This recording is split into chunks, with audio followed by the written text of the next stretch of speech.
We had just talked about Michael Porter and how Michael Porter said that things should be done differently, or either we should try and do things differently or to do different things in terms of establishing our activity pattern. But a person that had taken a different approach was Jack Welch. And if you don't know who Jack Welch is, between 1980 and 2000, he ran General Electric. And he's generally recognized as the most impressive and most important business executive of the latter part of the 20th century. And Jack's principle of operations was always to be number one or number two in every segment of the industry he was in. And of course, General Electric is made up of hundreds of different companies. So he would evaluate those companies, and if they were not number one or number two in their respective fields, he would jettison that company. And his thinking was that they want to be able to use their resources in the most effective way. And the leader in any industries is the one who's going to be using their resources the most effectively. And anyone who's in second, third, or fourth position is, by definition, unable to be as effective as the leader. So he wanted to avoid that. The other thing that he's known for is General Electric always would evaluate their people, their managers every year, and the bottom 10% was always let go. Well, Porter disagrees with this aspect, not necessarily about jettisoning the people at the bottom of the performance level, but he disagrees with the idea of trying to be number one or number two in the industry. And this is because that is competing to be the best. And as we'll see as we go forward a little bit, this is a zero-sum game. That if you want to be the best in the industry, all you're going to do is end up cutting up all of your competitors and getting cut up yourself. What he says that you want to do is to compete to be unique rather than to be the best. So good competitive strategies will result in sustainably superior performance to the extent that they maintain that difference. And frankly, you're going to find that there are very few companies in the, or organizations for that matter, in the United States that effectively do that. You can probably tick them off on the fingers of two hands. People like Procter & Gamble, Southwest Airlines, Disneyland or the Disney organization, Starbucks, IKEA Furniture. Well, there's five, and all of a sudden I'm beginning to get a little bit of a drought and trying to figure out number 6 through 10. There are very, very few companies that over time can sustain the competitive advantage that they build. Now, because Porter's principle is to be unique, what this means is there doesn't have to be just one winner. You can position yourself so that, for example, at our BSG game, everybody can be a winner. And I've had groups at industries in the past where out of a group of 10 different companies competing with one another, 8 of the 10 ended up with superior results because each of them had found a unique position. Well, Porter gives us 3 ideas as how we can compete. He was the first person to really study this, and he came up with 3 different ideas that are generic approaches. Now, there's many different approaches to strategy to be unique, but these 3 work out very well. The first one is to be a low-cost provider. The second is to offer differentiated products. And the third is to be a best-cost provider, which is a combination of low costs in operations, but giving a differentiated value to the customer. So these can be tweaked in a variety of different ways. But as we're trying to make a selection as to what approach to take, one thing you want to remember, and this is counterintuitive, and on this slide you're going to see a little star up in the corner, and anytime you see a star on one of my slides, this is something that's important. In order to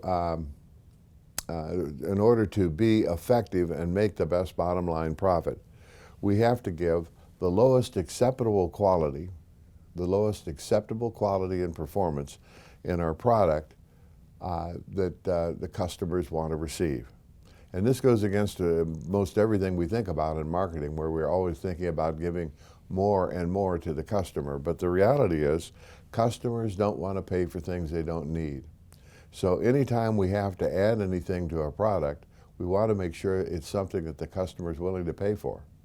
If they aren't willing to pay for it, we want to skinny that product down and make sure that the features and benefits that are offered to the customers are exactly what the customer wants, nothing more. Recognize it as your so when you're doing your product here, you do want to skinny it down, and we'll talk a little bit about how to do that in the next couple of slides. But during the game, recognize that as you reduce your prices, volume will increase. And because of the way overhead works in this game, the closer you can come to full capacity, the lower your overall cost will be. So, for example, if you find out that your company runs with $1 million overhead, and that's the costs that go on irrespective of whether you're running or not. If you were running $1 million worth of overhead and you had a capacity of 1 million pairs of shoes, and we're only selling 100,000 pairs of shoes, you would end up with $10 worth of overhead for every pair sold. By contrast, if you could drive your volume up to close to that 1 million pairs, your overhead would only run $1, a difference of $9 purely related to the amount of volume you put through that plant. So it's important that we drive to get the highest volume we can out of our plants. Well, let's take a look at these three different approaches. And the first one is low-cost provider. Now, low-cost provider doesn't mean just cutting price. It means coming up with meaningful permanent cost reductions as well. Price cuts have to be matched with cost cuts because we want to maintain our margins. Some specifics of how this can be done, and Porter talks about two different approaches, and I'm going to highlight here some things that can be used in the game for each of those approaches. The first one is to control the cost drivers by doing things differently. And in the game, one of the things that you can do is take advantage of scale economies. And this is just what I described previously, where if you drive more shoes through the plant, you end up with a lower, you get the advantage of the scale economy and reduce the amount of cost allocated per shoe. And you'll notice on this slide that I have, and you'll see this on the next several slides, I have an asterisk by some of the elements on that slide. In this case, everyone has an asterisk by it. And what that indicates is the thing I'm describing is applicable to the game. If there's no asterisk, this is something that's applicable to implementing that strategy, but not necessarily applicable to the game. So by increasing your volume, what you do is, of course, get the advantage of the scale economies of better capacity utilization, better spread of your R&D and advertising over a larger number of pairs sold. The second thing that you can do is take advantage of the experience curve. And this is something that's been studied for at least the last 40 years and across a whole broad spectrum of industries. And it turns out that if volume for the industry doubles, the costs for the products drop by 20 to 30%. And this repeats itself time after time as the volume doubles, the cost curve continues to come down. There are the possibility of using labor-saving methods. And in the game, you have the ability to increase wages, which ironically may reduce labor cost, because it turns out that as you give 25 to 50 cents more to a worker per hour, you tend to bring out a much better class of worker every time you increase those wages. So if you are operating strictly at minimum wage, there is one class of worker that you'll get. Kick it up 50 cents and you're going to get an entirely different workforce that may be more productive in terms of cost per unit produced than if you had the lower price labor. A second thing that you can do is experience training. You can do that within the game. And then you can do what's called best practices, and we'll look at that a little bit later. Another area where you can be different is in terms of supply chain efficiency. And as this specifically relates to the game, you have the opportunity to build your product in one of your two factories, one factory in North America and the other one in Asia, and ship in your local market or ship overseas. Now you can run into some unusual situations. Obviously there's cost involved in shipping product overseas. There's also a time lag. And so you, as part of your supply chain efficiency, you have to consider the cost of shipping in a faster fashion, perhaps by air, as opposed to going on a slow boat from China. As you reduce the amount of time that the product is in transit, the price of that goes up. The cost of that will go up. However, it makes a much happier dealer because dealers want to have product on their shelf and not in the pipeline. Correspondingly, another thing that figures into the supply chain efficiency, if you are shipping into certain areas, you're going to be incurring duties. Now, here's a possible strategy. You might make your product in Asia and you could deliver it directly to Latin America. That's a place where you do only distribution and don't have a factory. However, in shipping that to Latin America, you're going to pick up duty.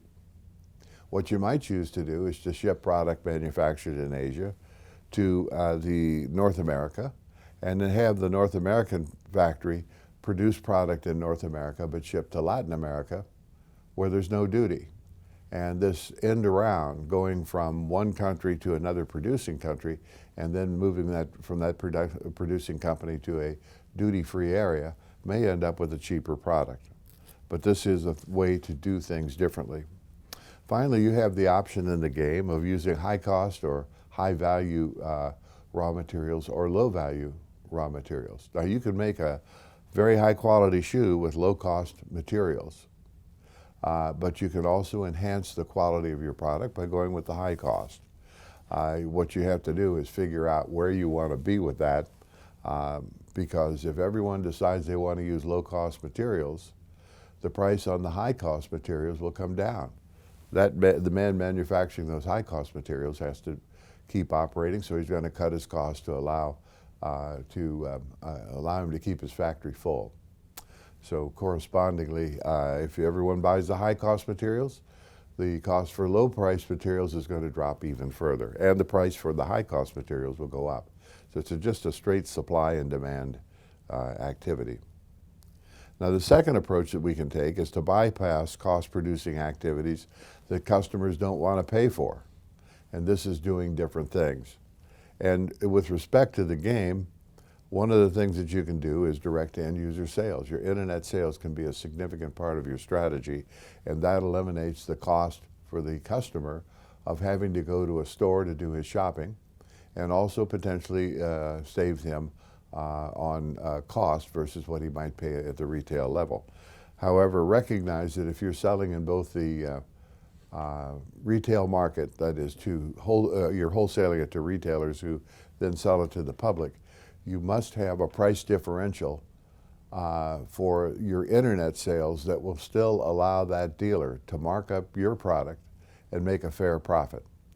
So if, for example, you sold a product to the dealer for $40 and he was going to retail it for $70, if you sold your internet sale at $50, where you're getting $10 more per unit sold than you would get from the retailer can't make a fair profit, and he's going to drop you. On the other hand, if you offered your price at $68 or $69, which takes a little bit of margin from the retail dealer, he's still probably going to be okay because he recognizes some people like the convenience of ordering over the internet, and there are other people that are willing to pay more to come into a store because they like the idea of being able to sample different products and have the joy or the fun of going on a shopping expedition. So consider that as you are doing your direct to end user sales. A second thing is you can relocate closer to the customers. And of course, one of the things you'll be able to do in this game as your volume increases, you may want to establish a factory in either Europe, Africa, or in Latin America to pick up on the demand that's down there. And customers will obviously, that is the dealers, will obviously prefer to buy from something that's local because, again, they get quicker response. So this is one of the options that you have. Now, no frills product or service is another attribute, but this is not something that you can really accomplish with the game. Finally, another thing that you can do is look at limited versus full line production. And in your case, you have the ability to sell between 50 model styles and 500 model styles. And a model style is a combination of the size of the shoe and the styling of the shoe. So if we were to have sizes between a 6 and a 12 and half sizes, that turns out to be 13 model style combinations for what essentially is a single shoe. And so 4 times 13 is 52. That's not a whole lot of breadth of product line. Even if you go out to 500, it's still not a real large breadth of product line. But recognize that your customers would prefer you to have a broad product line because this gives them more things to sell. And their attitude is, look, if you can get them, I can get them into the store. I just have to have a lot of choices for them, and they'll walk out with a pair of shoes of one sort or another. Give me some options to present to them. On the other hand, your production department is going to want the least amount of model styles possible because every change in model style represents a new setup on their machinery. It also means that and setups cost time, but it also costs you because you end up with some extra parts left over that were not part of that last production run. Or you'll have some startup losses because it takes a while to line your equipment out. So there'll be a constant dynamic as you attempt to go with either a limited or a full line product line. Constant dynamic between marketing that wants the greatest number of possibilities and operations that wants the fewest number of possibilities for model styles. Now remember that low-cost leadership means low overall costs. It's not just manufacturing cost or production costs, and it definitely does not mean giving unsustainable discounts.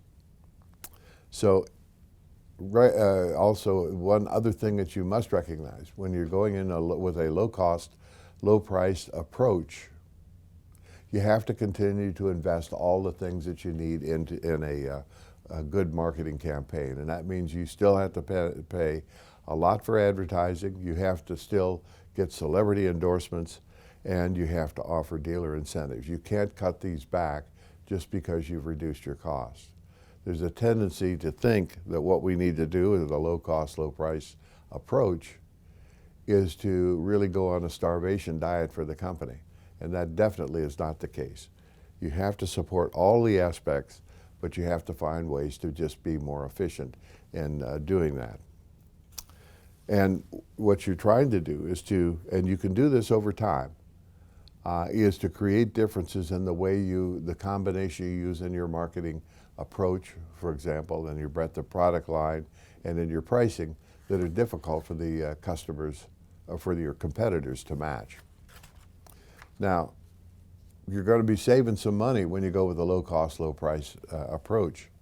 And the question is, what do we do with those savings? And there's 2 alternatives you have. On the one hand, you can say, leave the price the same. We'll take all of the cost savings that we've generated and put them in that place in the back of our hand and stick it in our pocket. It's just additional profit. But recognize if you do that, the customers seem to have a way of finding out when your costs have gone down, and they expect to do some cost sharing with you. So if you don't give them part of that savings, what will happen is they'll go to the competitors, and the competitors will come in because there's a higher margin now available because they can cut their costs as well. And they'll take some of the market share away from you. The other thing that you can do is pass on all of those costs, or the majority of those costs, to the consumers. And this will give you, of course, an edge in the market, but it also discourages competition from coming in because they won't have an opportunity to steal a lot of extra margin. Where will this low cost, low price work best? First of all, if you have a homogeneous product, if people can't tell the difference, they can go up to the corner where there's 4 service stations on the corner, and they can make a decision to buy their gas just based on what it says on the sign as the price. And it's just easy to make a U-turn to catch a lower price. So a homogeneous product does have to have low cost, low price, because people can move from one supplier to another. If price competition is vigorous, this is another area where you have to have the low cost so you can hunker down if there is a price war going on. If you've got a standard product that is supplied by many suppliers, the customers will have a tendency to try and whipsaw you and get the lowest possible price for the vendor that'll bend over the farthest for them. If the buyers all use the product in the same way, it's more difficult to differentiate or to create a value in the customer's mind when everyone's using the same products the same way. Now, on the slide that should be before you, there's 3 items here that have in parentheses 5F. And these represent what Porter calls the 5 forces. And we'll have an opportunity to take a look at that, but these are the forces that work in the marketplace to make it more difficult to make a buck. And 3 of those that appear in low cost, low price are: number 1, low switching costs, which is what I just described, where you can make a U-turn and get a lower cost with no real penalty for switching, other than waiting for the traffic light to change so you can make that U-turn. Secondly, where there are buyers who have large and significant, your buyers are large and they have significant buying power. For example, if you wanted to do business with Walmart, which you may well do with the private label product, they have a large influence on pricing, and it is very important to be a low-cost producer for that marketplace. And then thirdly, if you have a situation where people want to move into the market, if you did, for example, open a factory in Latin America and try and garner a significant portion of that market, you may find that one of your competitors might try and horn in on that market by cutting their price and buying market share, trying to enter into that market. And you've got to be in a position to keep your costs low enough that you can hunker down and absorb those price gouging or price reductions that would come about as a new player tries to enter your market. So let's break and we'll come back with the next element.